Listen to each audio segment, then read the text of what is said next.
या बातमीचे प्रस्तुतकर्ता आहे आंबे क्लिनिकल लॅबोरेटरी। वरुड शहरात अत्याधुनिक मशीनने सुसज्ज लॅब म्हणजेच आंबे क्लिनिकल लॅब। यांचा पत्ता आहे महात्मा फुले नगर, बंदे हॉस्पिटल समोर, वरुड। दैनिक वरुड केसरी या वृत्तपत्राच्या दिनदर्शिकेचे प्रकाशन आमदार चरणसिंग ठाकूर यांच्या हस्ते उत्साहपूर्ण वातावरणात पार पडले। स्थानिक घडामोडी, जनतेचे प्रश्न आणि सत्यनिष्ठ पत्रकारितेचा ठसा उमटविणारे दैनिक वरुड केसरी हे वृत्तपत्र परिसरातील वाचकांचे विश्वासाचे व्यासपीठ ठरले आहे।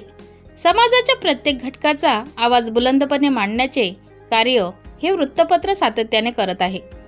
या कार्यक्रमाला संजय खासबागे, त्रिलोचन कानुगो, योगेश ठाकरे, विलास पाटील, शेषराव कडू, प्रवीण सावरकर, भूषण भोयर व निखिल बावने आदी मान्यवरांची उपस्थिती होती। आपल्यासोबत काटोल निर्वाचन क्षेत्राचे आमदार श्री चरणसिंह ठाकूर सर आहे। सर, आज दैनिक वरुड केसरी या दिनदर्शिकेचं विमोचन झालं, काय सांगू शकाल सर?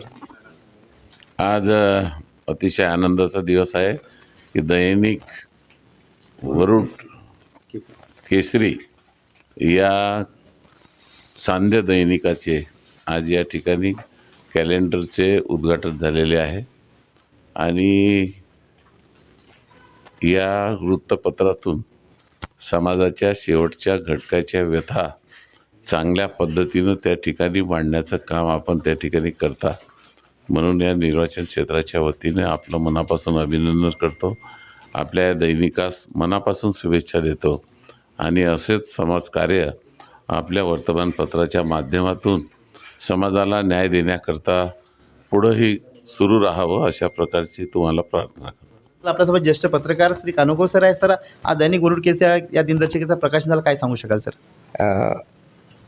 प्रवीण सावरकर यांनी मागच्या 5-6 वर्षापासून दैनिक हा सांध्य वरुड केसरी हे कॅलेंडर सुरू केलं आहे आणि अत्यंत अवघड परिस्थितीमध्ये त्यांनी हा उपक्रम सातत्याने ते राबवत आहे। या निमित्ताने त्यांचं अभिनंदन आहे आणि यापुढे जे आहे त्यांच्या योग्य वाटचालीसाठी मी शुभेच्छा देतो। आपल्यासोबत पत्रकार म्हणून, वरिष्ठ पत्रकार म्हणून विलासजी पाटील सर आहे। सर, आज दिनदर्शिकेचं प्रकाशन झालं, काय सांगू शकाल सर? पत्रकारिता क्षेत्रामध्ये काम करत असताना नव्याने पदार्पण केलेले प्रवीण सावरकर यांनी दैनिक हे वरुड केसरी सुरू केलेले आहे। अगदी अल्पावधीतच वरुड केसरीचं नाव वरुड तालुक्यातच नव्हे तर संपूर्ण जिल्ह्यामध्ये, विशेषतः जिल्ह्यामध्येच नव्हे तर पूर्ण विदर्भामध्ये वरुड केसरीचं नाव लौकिक झालेलं आहे। अशा या वरुड केसरीचा पत्रकार दिनानिमित्त म्हणजे दैनिक 6 जानेवारी पत्रकार दिन असतो, त्या पत्रकार दिनाचे औचित्य साधून प्रवीण सावरकर यांनी म्हणजे वरुड केसरीचे संपादक प्रवीण सावरकर यांनी सांध्य दैनिक वरुड केसरीचं कॅलेंडर म्हणजे 2026चं कॅलेंडर त्यांनी सुरू केलेलं आहे। त्यांचा लोकार्पण सोहळा आज TP कानुगो यांच्या हस्ते आणि उपस्थित योगेश ठाकरे, दैनिक देशोन्नतीचे तालुका प्रतिनिधी, शेषराव कडू, दर्पण रत्न पुरस्कार प्राप्त आणि मी स्वतः सोबतच संपादक प्रवीण सावरकर यांनी त्या वरुड केसरीच्या कॅलेंडरचं आपल्या लोकार्पण केलेलं आहे।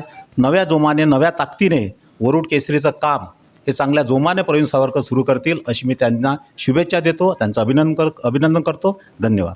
आपल्यासोबत पत्रकार म्हणून श्री शेषरावजी कडू सर आहे। नुकताच त्यांना दर्पण पुरस्कारसुद्धा मिळाला। सर, काय सांगू शकाल सर? की वर्ष संपलं आणि वरुड केसरीचे आपले संपादक निखिल बावने, खासबागे सर आणि प्रवीणजी सावरकर हे खरोखरच नव्या उमेदीने सांध्य दैनिकाचे काम करीत आहे। वरुड केसरी हा आपल्या पूर्ण तालुक्याचाच नव्हे तर जिल्ह्याचा आणि इथे लागून आहे नागपूर जिल्हा आणि अमरावती जिल्ह्यामध्ये तर वाखाणण्याजोग्या म्हणजे बातम्या, ते एक अन्यायाला वाचा फोडणाऱ्या बातम्या आणि सामान्याला न्याय देण्याचं काम आपले प्रवीण भाऊ सावरकर करीत आहे। त्याच निमित्त आज दिनदर्शिका 2026चं म्हणजे 4 वर्षापासून ते घराघरात पोहोचत आहे आणि सर्वसामान्याला न्याय हेच त्यांचं ध्येय आहे। अन्यायाला वाचा फोडण्याचं काम ते 4 वर्षापासून सतत करीत आहे आणि सगळ्यांना एकत्र घेऊन चालण्याचे कामसुद्धा ते जोमाने करत आहे। समाजाला एकत्रित करणे आणि अन्यायालावर वाचा फोडणे। प्रवीण भाऊ आणि निखिलजी बावने तुम्हाला नवीन वर्षाच्या शुभेच्छा आणि पुढील वाटचालीस तुमचा प्रगतीचा जावो हीच माझ्याकडून शुभेच्छा.